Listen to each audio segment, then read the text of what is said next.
네, 백엔드 학원 커리큘럼 분석을 시작하도록 하겠습니다. 저는 이제 진리서처 개발자이고 지금 현재 구피학원 강사로 일하고 있습니다. 그 커뮤니티 사이트에 조금 돌아다니다 보면은 커리큘럼과 관련된 그 질문들이 좀 많이 나오시더라고요. 이렇게 화면에 나와 있는 것처럼 국비학원 도중에 이런 여러 가지 커리큘럼들이 있는데 어떤 곳이 더 나을까요? 어떤 게 저한테 더 맞을까요? 뭐 이러한 형태의 질문들이 좀 많이 하셔서 이 영상을 좀 제작하게 되었습니다.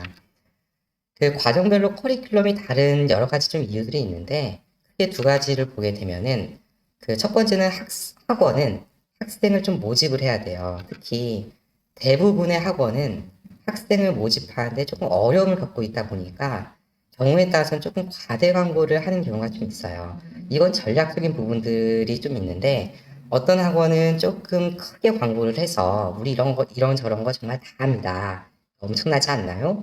우리 학원 오세요. 이렇게 광고를 하는 경우도 있고 어떤 학원은 좀 전략적으로 우리 학원은 이렇게 핵심적인 것만 하니까 우리 학원 이렇게 좀 전문적으로 하니까 우리 학원으로 오세요. 이렇게 이제 학원별로 이제 좀 전략적인 방향에 따라 가지고 이제 광고를 좀 하게 되는데 그런 부분 때문에 이 커리큘럼이 조금 다른 것처럼 보일 수가 있어요. 두 번째는 이제 그 학원이 과정을 만들 때뭐 우리가 뭐 하고 싶은 대로 하는 게 아니고 정부로부터 승인을 받아야 돼요, 과정을. 이때 어떤 부서에 따라 가지고 경우에 따라서는 이 4차 산업과 관련된 내용이 있으면 좀 통과되기 쉬운 경우가 좀 있어요.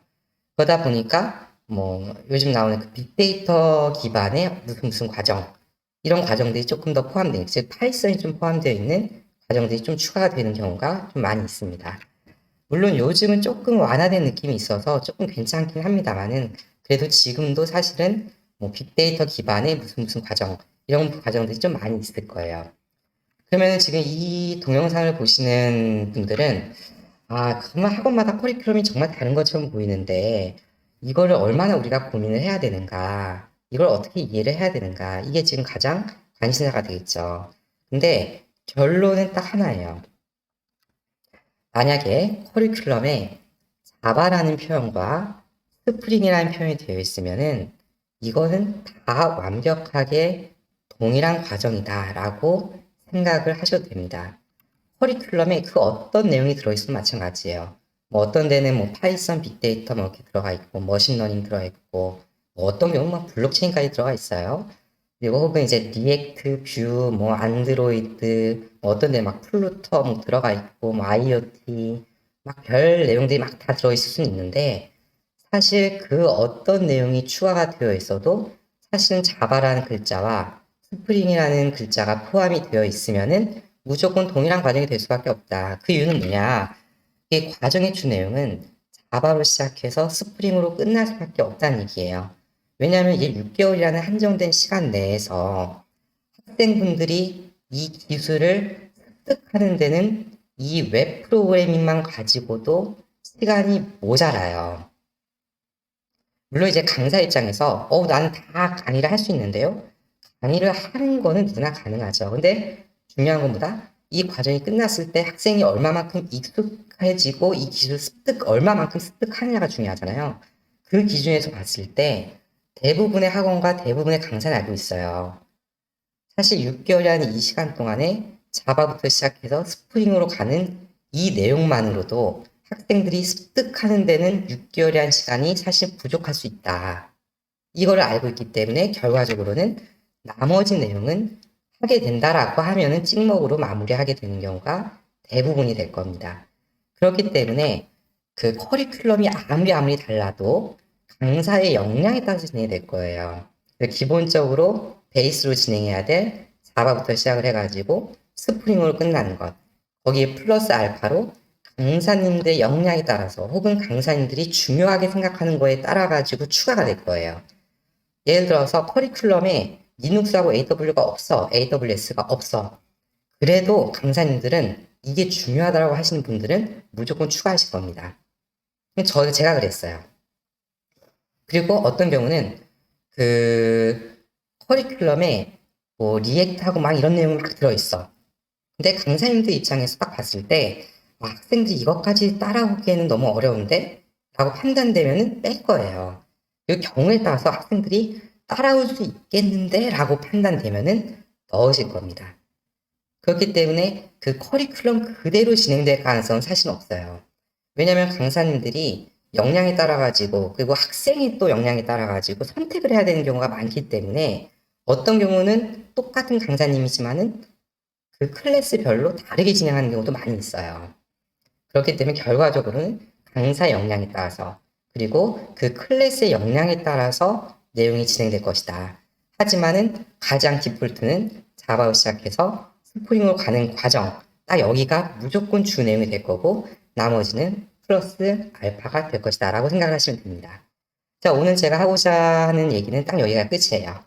자, 그러면은 이제 추가적인 내용을 조금 진행을 해보면은 이제 과정별로 이제 과정 테크트리가 있겠죠. 우선은 가장 베이스가 되는 기본 과정입니다. 첫 번째로 이제 자바로 시작하고 이제 순서는 좀 바뀔 수 있겠습니다만은 처음에 자바를 시작하고 그다음에 데이터베이스 하고 HTML 하고 그다음에 JSP 하고 그다음에 이제 스프링 MVC로 하는 딱 여기까지가 가장 베이스가 되고 기초적인 과정. 어떻게 보면은 딱 가장 양이 적은 과정. 그래서 가장 안전한 과정이 될 수는 있죠. 이제 앞으로 이제 테크트리에 따라 가지고 여기서 이제 분기가 좀 될 텐데요. 그거에 따라서 이제 추가가 되면 추가가 될수록 이제 조금 학생분들 입장에서는 좀 부담이 될 수 있는 과정들이 되겠죠. 그 다음에 보통 이제 많이 테크트리 하시는 게 이제 약간의 트렌디함을 이제 섞는 과정이 되죠. 핵심은 이거죠. 스프링 붓을 넣는 과정. 스프링 붓을 넣고 뭐 타임리프를 넣을지 않을지는 모르겠어요. 저는 스프링 붓으로 가도 타임리프는 사실 잘 안 넣는데 뭐 경우에 따라서 스프링 붓으로 가고 뭐 JSP를 붙이시는 분도 있고 타임리프를 붙이시는 분들도 있으실 거고요.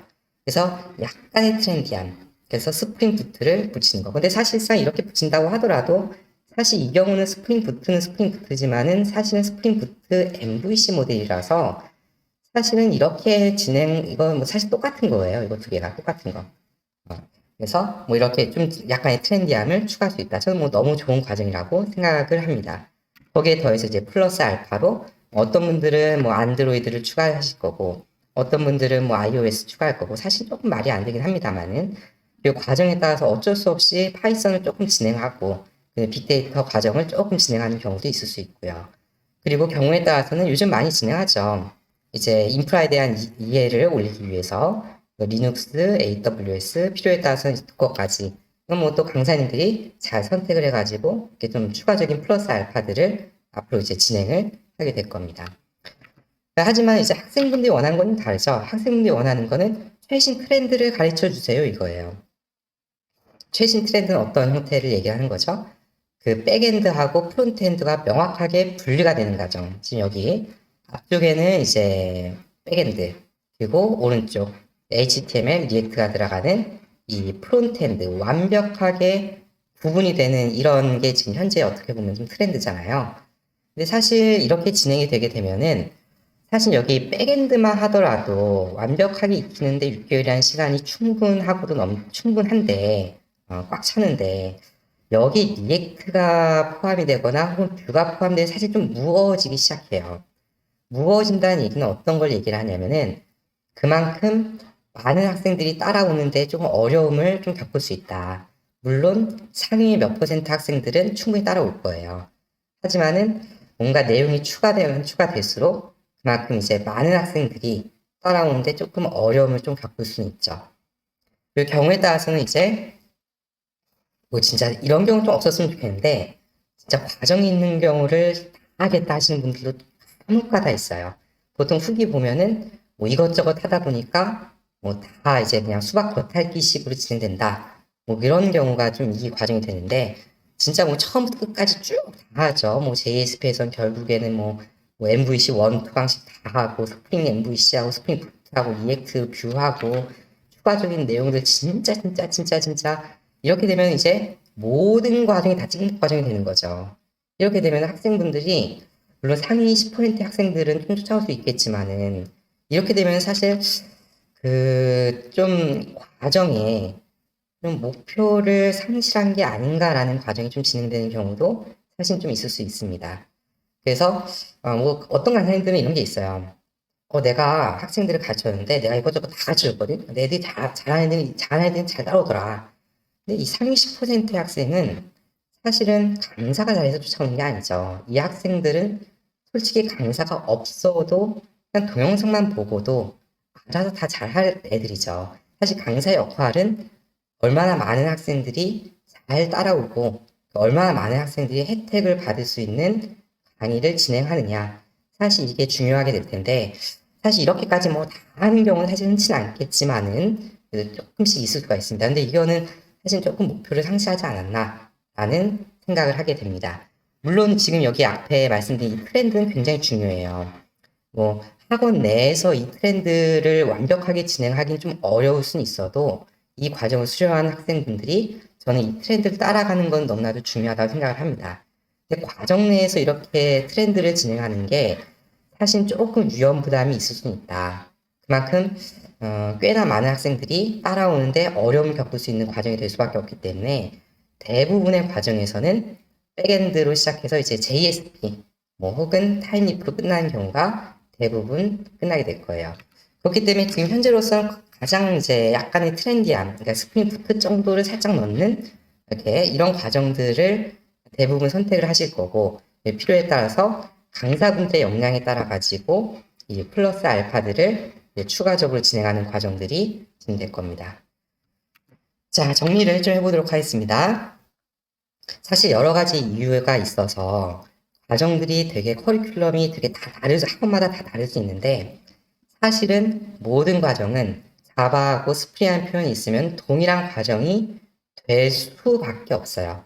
물론 플러스 알파에 따라서 이제 뭐 6개월 과정 중에서 한 달 정도는 약간 다르게 진행이 될 수 있어도 나머지 5개월은 다 동일하게 진행이 될 수밖에 없다. 그리고 두 번째는 노련한 강사분들은 학생의 상황을 잘 분석을 해서 난이도 혹은 커리큘럼 조절할 수밖에 없어요.